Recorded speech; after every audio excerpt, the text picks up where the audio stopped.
ओम श्री परमात्मने नमः। श्रीमद् भगवद गीता त्रयोदश अध्याय क्षेत्र क्षेत्रज्ञ विभाग योग है। इस अध्याय की ये विशेषता है 13वें अध्याय की कि इसमें एक श्लोक अधिक है। आजकल जितनी भी गीताएं मिलती हैं उनमें ये श्लोक नहीं है और इस श्लोक को अधिक माना जाता है क्योंकि इस श्लोक के जोड़ने से भगवद गीता की श्लोक संख्या 701 हो जाती है, जबकि गीता में 700 श्लोक है। प्राचीन नीतिकार भी या गीतकार भी, एक भाष्यकार भी इसको अपभ्रंशी मानते हैं,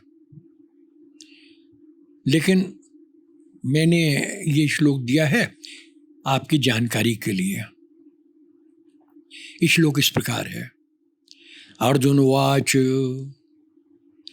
प्रकृतिं पुरुषं चैव क्षेत्रं क्षेत्रज्ञमेव च एतद् वेदितुम् इच्छामि ज्ञानं ज्ञेयं च केशव।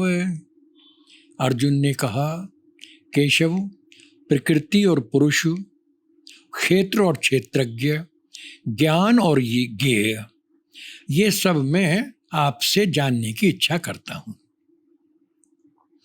जगतगुरु शंकराचार्य और श्रीधर स्वामी जैसे प्राचीन टीकाकारों ने इस श्लोक को गीता के अंतर्गत नहीं माना है और इस कारण इसकी व्याख्या भी नहीं की है। ऐसा माना जाता है कि इस अध्याय का प्रारंभ स्पष्ट करने के लिए बाद में ये श्लोक जोड़ा गया है। गीता के 700 श्लोकों में इसे जोड़ने पर इसकी संख्या 701 हो जाती है, जो गीता की प्रामाणिक श्लोक संख्या से एक अधिक है।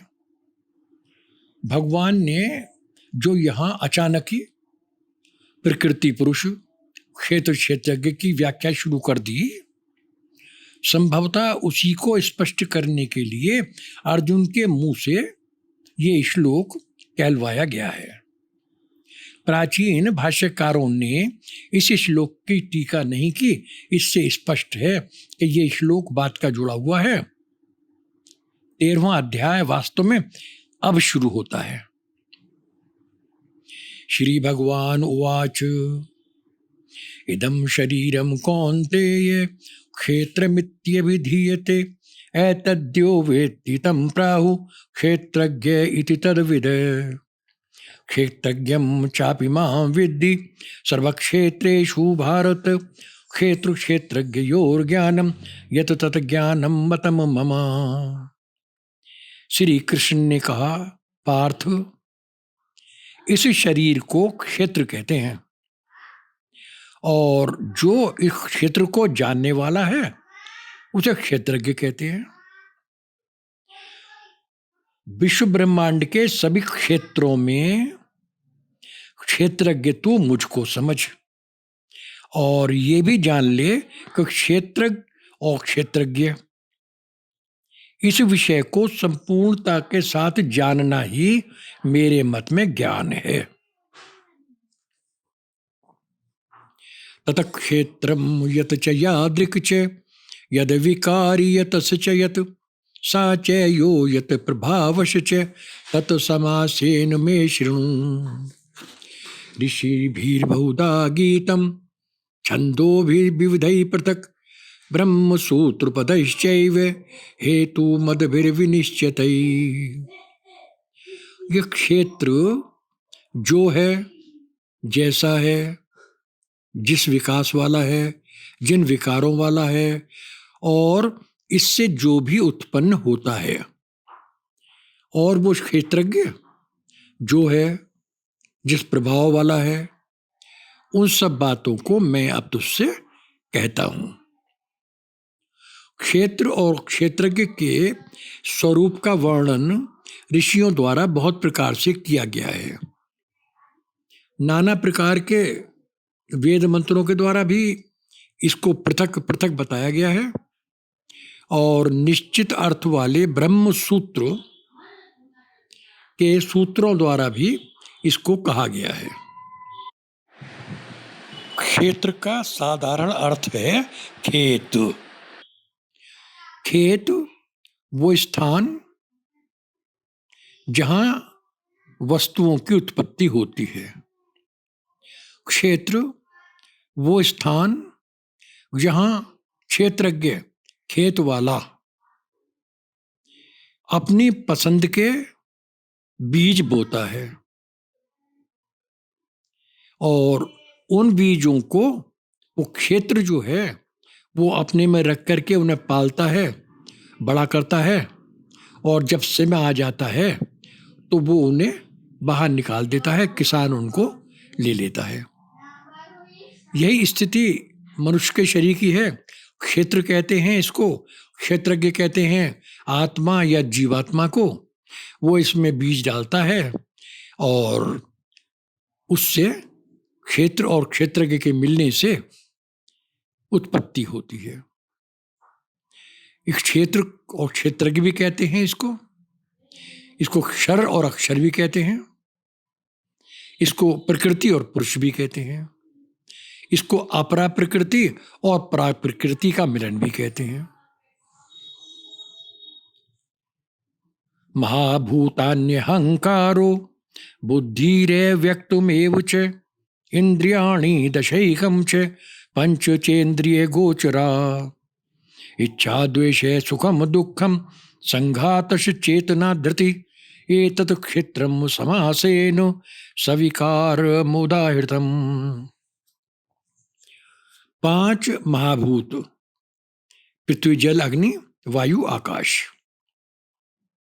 अहंकार, बुद्धि और अव्यक्त या मूल प्रकृति।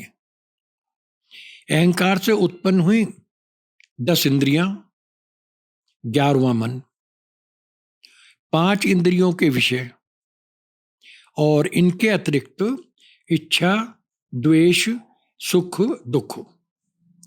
ये चेतना का आधारभूत जो संघात या शरीर है, ये विकार सहित संक्षेप में इसी प्रकार से बनता है। अहंकार कहते हैं समष्टि अंतःकरण का एक प्रकार है।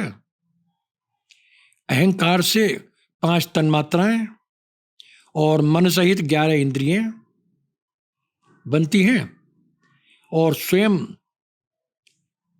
ये अहंकार जो है बुद्धि का कार्य है या महत का कार्य है। बुद्धि जो मूल प्रकृति का कार्य है, यानी मूल प्रकृति उससे पैदा होती है महत या बुद्धि, उससे पैदा होता है अहंकार। अहंकार से एक तरफ 5 महाभूत पैदा होते हैं, एक तरफ एकादश इंद्रियां पैदा होती हैं, 5 महाभूतों से 5 तन्मात्राएं भी होती हैं। अव्यक्त महत तत्व यानी मूल प्रकृति, मूल प्रकृति को अव्यक्त क्यों कहते हैं? वास्तव में प्रकृति के अंदर 3 गुण पाए जाते हैं, सत्व, रज और तम। सत्व, रज और तम जब तक मूल प्रकृति के अंदर साम्य भाव से रहते हैं तब तक कुछ इनमें आलोड़न नहीं होता और मूल प्रकृति अव्यक्त ही रहती है। जब सत्व, रज या तम में से कोई भी चीज थोड़ी सी भी कम या ज्यादा होनी शुरू होती है, इनमें आलोड़न होना शुरू होता है, तब सबसे पहले मूल प्रकृति से महत तत्व की उत्पत्ति होती है, जिसको बुद्धि तत्व भी कहते हैं। उसके बाद में अहंकार तत्व की उत्पत्ति होती है। इसके बाद बाकी जो तत्व मैंने बताए वो होते हैं। इंद्रिय गोचरा शब्द, स्पर्श, रूप, रस, गंध, ये 5 इंद्रियों के स्थूल विषय हैं। संघात कहते हैं ये शरीर, ये देह जो इन सब चीजों के मिलने से बनती है और जो जीवात्मा के निकलने के बाद पड़ी रह जाती है मृत शरीर के रूप में। और वो शरीर या देह जिसमें आत्मा जीवात्मा बनकर रहता है, उसे कहते हैं देह। अमानित्व मदिम्भत्व महिंसा क्षांतिरार्जवम आचार्योपासनम शौचम स्थैर्यमात्म विनिग्रह इंद्रियार्थेषु वैराग्य मन अहंकार एव च जन्म मृत्यु जया व्याधि दुख दोषानुदर्शनम असक्तिरन्न भीष्वंग पुत्रोदार गृहादिषु नित्यं च समचित्तत्व मिष्टानिशितोपपत्तिषु। मान और दंभ का ना होना, अहिंसा, सरलता, क्षमा, आचार्यों की उपासना, पवित्रता, मन की स्थिरता,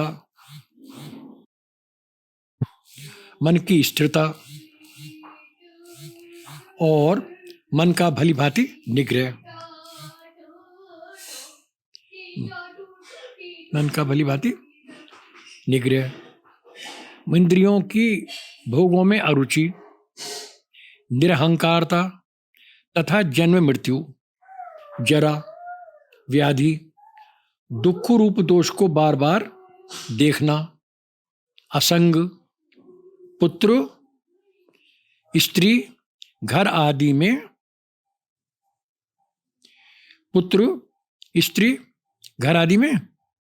अलिप्तता और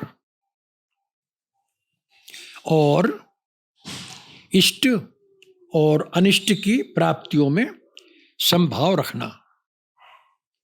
मयि चानन्य योगेन भक्तिरे व्यभिचारिणी विविक्तु देश सेवित्व मरतिरर्जन संसदी अध्यात्म ज्ञान नित्यत्वम तत्व ज्ञानार्थ दर्शनम एतज्ज्ञान मिति प्रोक्तम अज्ञानम यदतो अन्यथा।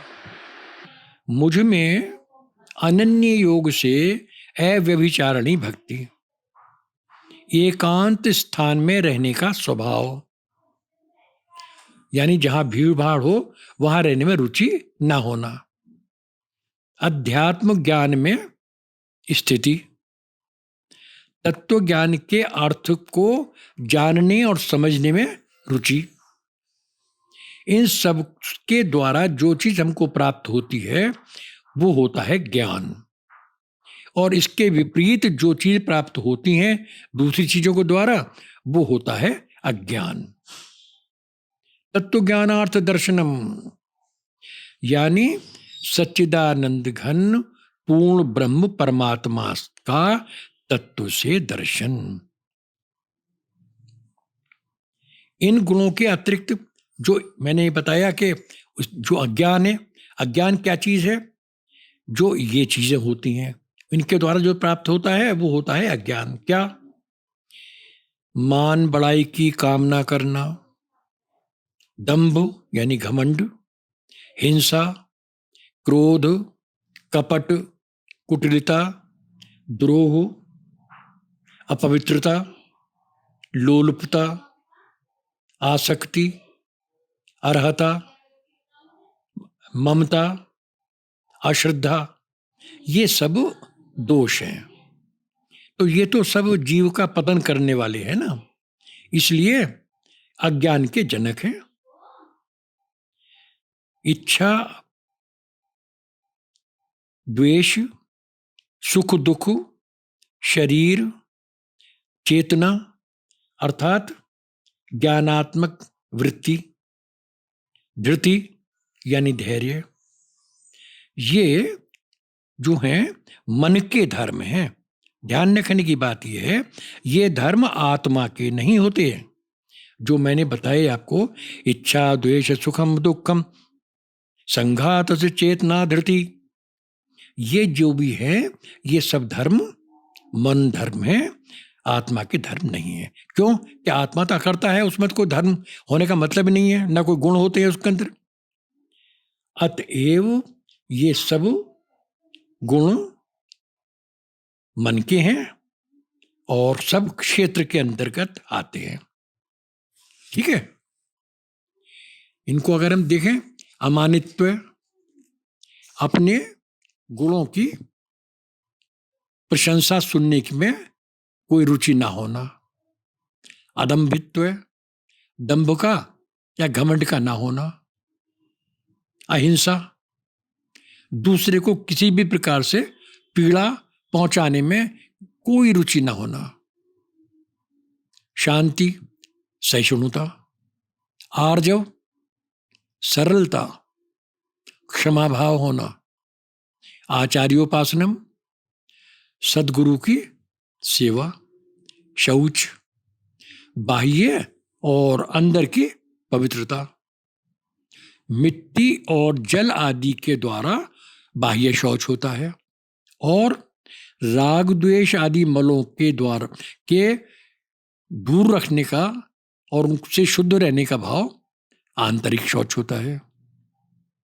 धैर्य, सन्मार्ग में प्रवृत्त मनुष्य की निष्ठा, आत्मनिग्रह यानी आत्म संयम, ये सब ज्ञान के साधन हैं।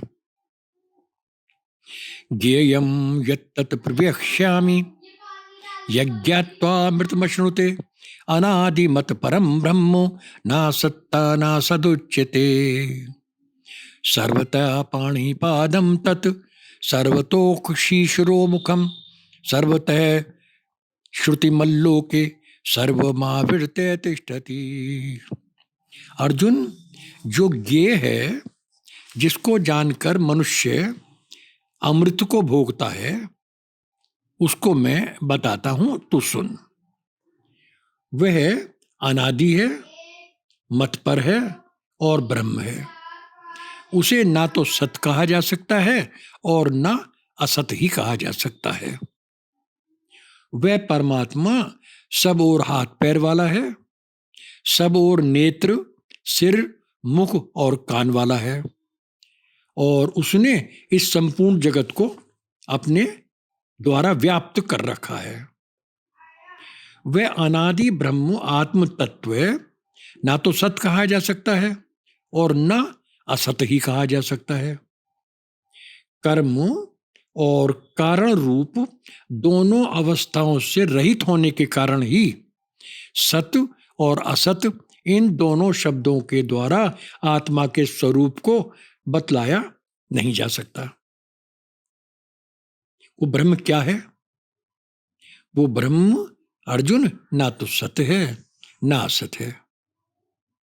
विधि मुख से जो प्रमाण का विषय है वो सत शब्द है या शब्द सत शब्द के द्वारा बताया जाता है, और जो निषेध का विषय है वो असत शब्द के द्वारा बताया जाता है। सर्वेन्द्रिय गुणाभासम सर्वेन्द्रिय विवर्जितम असक्तम सर्वभृत्यैव निर्गुणम गुणभोक्तृ च बहिरन्तश्च भूतानां चरम चरमेव च सूक्ष्मत्वाद् तद्विज्ञेयं दूरस्थं चान्तिके च तत् अविभक्तं च भूतेषु विभक्तमिव च स्थितं भूतभर्तृ तज्ञेयं ग्रहशिष्णु प्रभविष्णु च ज्योतिषामपि तज्ज्योतिष तमसः परमुच्यते ज्ञानम ज्ञेयम ज्ञानगम्यम हृदि सर्वस्य विष्ठितम् इति क्षेत्रम तथा ज्ञानम ज्ञेयम चोक्तम समासतः मद्भक्त एतद् विज्ञाय मद्भावायोपपद्यते। ये सब इंद्रियों के गुणों द्वारा असमान, किंतु स्वयं सब इंद्रियों से रहित और असक्त होते हुए भी इन सब का धारण करता है। साथ ही वो निर्गुण भी है और गुणों का भोगता भी है। देखिए विरोधाभास है, निर्गुण है लेकिन गुणों का भोगता है, इसलिए ना सत है और ना असत है। ये सब चराचर प्राणियों के बाहर और अंदर व्याप्त है। और चर और अचर भी वही है। वह सूक्ष्म होने से अविज्ञेय है और अत्यंत समीप भी है और अत्यंत दूर भी है। वह स्वभाव से अचर है परंतु शरीर के संयोग से चर है और सूक्ष्म होने के कारण अविज्ञेय है। इस प्रकार वह सर्वशक्तिमान सर्वज्ञ आत्म तत्व इस शरीर में पृथक भाव से रहता हुआ भी बहुत सूक्ष्म होने के कारण संसारी मनुष्यों को द्वारा शरीर से पृथक रूप में समझ नहीं आता। वह परमात्मा विभाग रहित है, एक रूप से आकाश के सदृश परिपूर्ण होने पर भी चराचर संपूर्ण भूत में विभक्त हुआ सा लगता है। और वह जानने योग्य परमात्मा विष्णु रूप से भूतों का पालन पोषण करता है, रुद्र रूप से संहार करता है और ब्रह्मा रूप से सबका उत्पन्न करने वाला भी है। वह परमात्मा ज्योतियों की भी ज्योति है और माया से अत्यंत परे है। वह बोध स्वरूप परमात्मा अपने और तत्व ज्ञान से वो जानने और तत्व ज्ञान से प्राप्त करने योग्य है और सबके हृदय में विशेष रूप से स्थित है। अर्जुन, इस प्रकार मैंने तुझसे संक्षेप में क्षेत्र, ज्ञान और जानने योग्य ये बात मैंने तुझको अच्छी तरह से बतलाई है। मेरा जो भक्त इस विषय को जान लेता है वो मेरे भाव को प्राप्त हो जाता है। अब तू प्रकृति और पुरुष का संबंध देख। तिम पुरुषम चैव विद्येनादि उभावपि विकारांश्च गुणांश्चैव विद्धि प्रकृति संभवान। कार्य करण कर्तृत्वे हेतु प्रकृतिरुच्यते पुरुष सुख दुखानां भोक्तृत्वे हेतुरुच्यते। इन दो श्लोकों में बहुत साधारण शब्दों में प्रकृति और पुरुष के कार्यों का बंटवारा है। कौन बनाता है, कौन खाता है, कौन उसको भोगता है, प्रकृति जो मेहनत करती है उसका फल कौन लेता है, इन सब बातों को इन दो श्लोकों में बतलाया गया है। भगवान कहते हैं, अर्जुन तू इस बात को समझ ले कि प्रकृति और पुरुष या आत्मा ये दोनों अनादि हैं, यानी इनके आदि का पता नहीं, आरंभहीन हैं। और इस बात को भी समझ ले कि रूप या विकार और गुण ये प्रकृति से उत्पन्न होते हैं। कौन? रूप, विकार और गुण ये सब प्रकृति के उत्पाद हैं, आत्मा के नहीं हैं। जगत गुरु शंकराचार्य और डॉक्टर सर्वपल्ली राधाकृष्णन के अनुसार जिस प्रकार ईश्वर नित्य है उसी प्रकार उनकी जो प्रकृति है वो भी नित्य है। ये हमारे लिए जानना जरूरी है। इसको कहा है, यह प्रकृति और पुरुष दोनों ही अनादि विचार हैं। पैदा प्रकृति से समझ गुण और तीन विकार हैं, ऐसा हमको जानना होगा।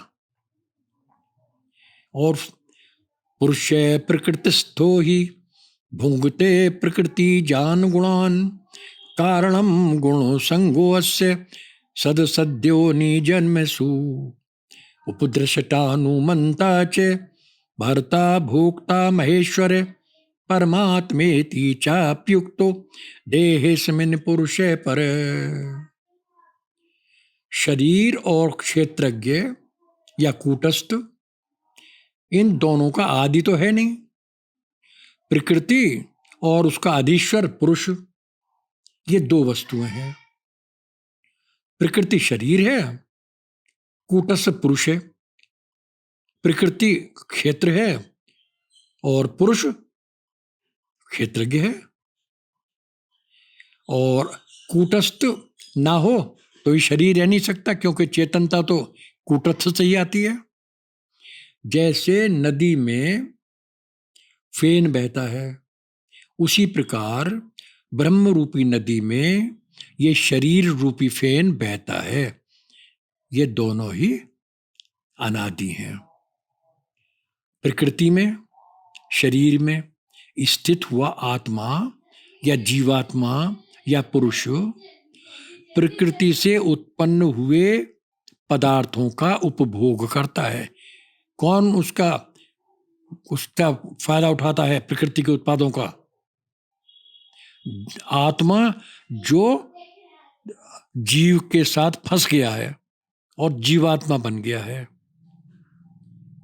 वो जीवात्मा प्रकृति के द्वारा उत्पन्न गुणों का उपभोग करता है, और इन गुणों के साथ हुई जो इसकी आसक्ति है, फिर इनके वो चक्कर में फंस जाता है, फिर उनसे उसका छूटना मुश्किल हो जाता है। तो ये आसक्ति उनकी गुणों के साथ हो जाती है प्रकृति के, उनके उत्पादों के द्वारा, और इसी वजह से ये उनके साथ बंध जाता है। और जब शरीर नष्ट हो जाता है तो उन्हीं को लेकर के ये दूसरे, तीसरे या चौथे शरीरों में घूमता रहता है। अच्छी बुरी दूसरी योनियों में जाने की यही वजह है। शरीर में स्थित परमेश्वर ही साक्षी, अनुमति देने वाला, संभालने वाला, उपभोग करने वाला महान ईश्वर, प्रभु और परमात्मा कहलाता है। ये हमको ध्यान रखना है। एक ही है, वही उपद्रष्टा हनुमंता च भरता भोक्ता महेश्वर, सब यही है। यह एवं वेत्ति पुरुषम प्रकृतिम च गुणैः सह सर्वथा वर्तमानोपि नैष भूयो भी जायते। और अध्यात्म और आत्मा संबंधित ज्ञान क्या है? केवल दो बातें हमको अगर आ जाती हैं तो हम को अध्यात्म ज्ञान की बुनियाद का पूरा पता लग जाता है। अगर हमें पता लग जाए कि प्रकृति क्या है, कौन है, कैसे है, कहाँ से आई है, किस तरह से उसका रूप है, क्या उपयोग है, कैसे कैसे होता है, कैसे कैसे वो काम करती है, और इसी तरह से पुरुष के बारे में पूरा पता लग जाए, तो हमें समझिए पूरा ज्ञान पता लग जाता है और हम अध्यात्मवाद के अच्छे जानकार हो जाते हैं। तो यह एवं वेत्ति पुरुषम प्रकृतिम च गुणैः सह सर्वथा वर्तमानोपि नैष भूयो भी जायते। यानी जो कोई भी गुणों के साथ साथ प्रकृति को और आत्मा यानी पुरुष को भली भांति जान लेता है, अच्छी प्रकार जान लेता है, यानी प्रकृति को तो उसके गुणों सहित अच्छी प्रकार से जान लेता है, और पुरुष को यानी जीवात्मा को आत्मा और परमात्मा के सहित अच्छी प्रकार जान लेता है, तो भले ही किसी भी रूप में रहे, कैसे भी रहे, वो पूर्ण जानकार हो जाता है और फिर उसका जन्म नहीं होता। प्रकृति और पुरुष को तत्व से जानने वाले को फिर कुछ जानना शेष रह नहीं जाता, अर्थात वो फिर जन्म लेता नहीं। ध्यानेनात्मनि पश्यन्ति केचिदात्मानमात्मना अन्ये सांख्येन योगेन कर्म योगेन चापरे अन्ये त्वेवमजानन्त श्रुत्वानि येभ्योपासते तेऽपि चातितरन्त्येव मृत्युं श्रुतिपरायणा। कुछ लोग आत्मा द्वारा आत्मा में आत्मा को उपासना द्वारा ध्यान योग से देखते हैं। कुछ अन्य लोग ज्ञान मार्ग के द्वारा और कुछ अन्य लोग कर्म योग के द्वारा आत्मा का दर्शन करते हैं। कुछ अन्य लोग जो इन नामों को, इन योगों को नहीं जानते हैं, वे दूसरे लोगों से सुनकर उपासना करते हैं और वे भी जो कुछ उन्होंने सुना है उस पर आस्था रखते हुए मृत्यु के पार पहुंच जाते हैं। यावत संजायते किंचित सत्वम स्थावर जंगमम क्षेत्र क्षेत्रज्ञ संयोगात तद विद्धि भरतर्षभ। समम सर्वेषु भूतेषु तिष्ठन्तं परमेश्वरं विनश्यत स्व विनश्यन्त्वं ये पश्यति स पश्यति। अर्जुन, तू इस बात को समझ ले कि इस चराचर जगत में स्थावर या जंगम जो कोई भी वस्तु उत्पन्न हुई है वह क्षेत्र और क्षेत्रज्ञ के संयोग से ही उत्पन्न हुई है। जो व्यक्ति परमात्मा को सब वस्तुओं में और सामान्य रूप से देखता हुआ स्थित है और उन वस्तुओं के नष्ट हो जाने पर भी उसे नष्ट न होता हुआ देखता है, वही देखता है। समम पश्यनि सर्वत्र समवस्थितमीश्वरम् न हि नस्त्यात्मनात्मानं ततो याति परां गतिम्। प्रकृत्यैव च कर्माणि क्रियमाणानि सर्वश ये पश्यति तथात्मानं कर्तारं स पश्यति। ईश्वर को समान रूप से विद्यमान देखता है, इसलिए अपने आत्म द्वारा अपनी सच्ची आत्मा को चोट नहीं पहुंचाता और सर्वोत्तम लक्ष्य यानी परम गति को प्राप्त कर लेता है। जो व्यक्ति इस बात को देख लेता है कि संपूर्ण कर्म केवल प्रकृति के द्वारा ही किए जा रहे हैं और साथ में ये भी कि आत्मा कर्म करने वाला नहीं है, वही ठीक से देख पाता है। अज्ञान के कारण ही भिन्न भिन्न शरीरों में आत्मा भिन्न भिन्न लगता है।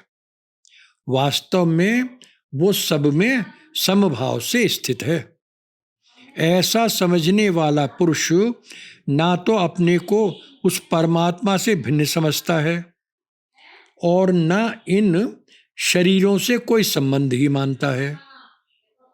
जो यह जानता है कि आत्मा शुद्ध, बुद्ध, मुक्त और विकार रहित है और प्रकृति से उसका कोई संबंध नहीं है और सभी कार्य प्रकृति द्वारा अपने गुणों से ही कराए जा रहे हैं, वही यथार्थ में इन संबंधों को पहचानता है। यदा भूत पृथग भाव मेकस्थ मनुपश्यति तत एव च विस्तारम ब्रह्म संपद्यते तदा। अनादित्वात् निर्गुणत्वात् परमात्मायमव्यय शरीरस्थोऽपि कौन्तेय न करोति न लिप्यते।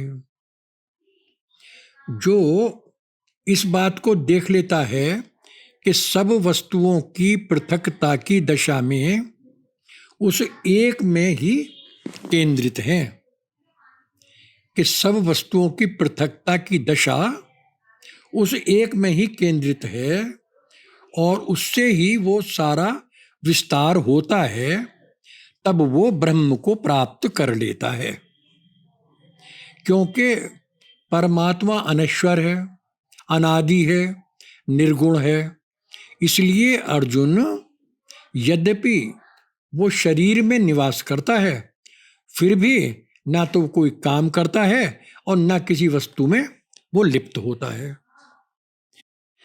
यथा सर्वगतं सौक्ष्म्यात् आकाशं नोपलिप्यते सर्वत्रावस्थितो देहे तथात्मा नोपलिप्यते। यथा प्रकाशयत्येक कृतस्नम लोकमिमं रवि क्षेत्र क्षेत्री तथा कृतस्नम प्रकाशयति भारत। क्षेत्र क्षेत्रज्ञयोरेव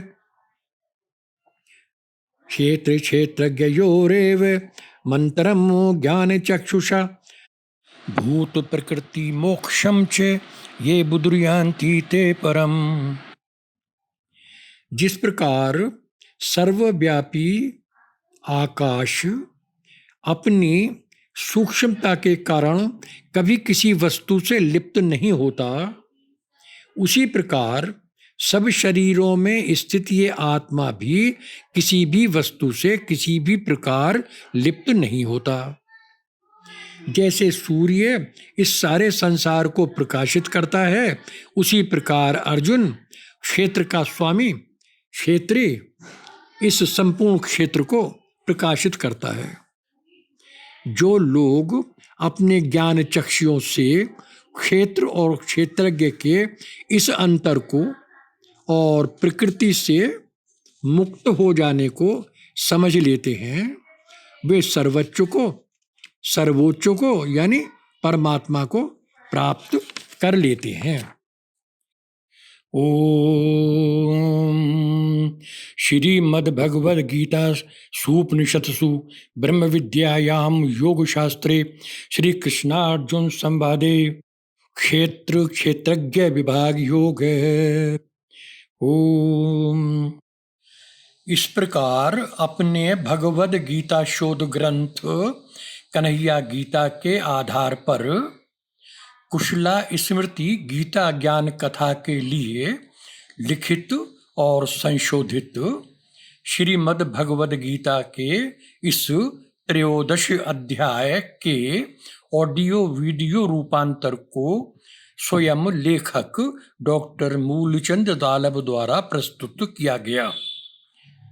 9837314000।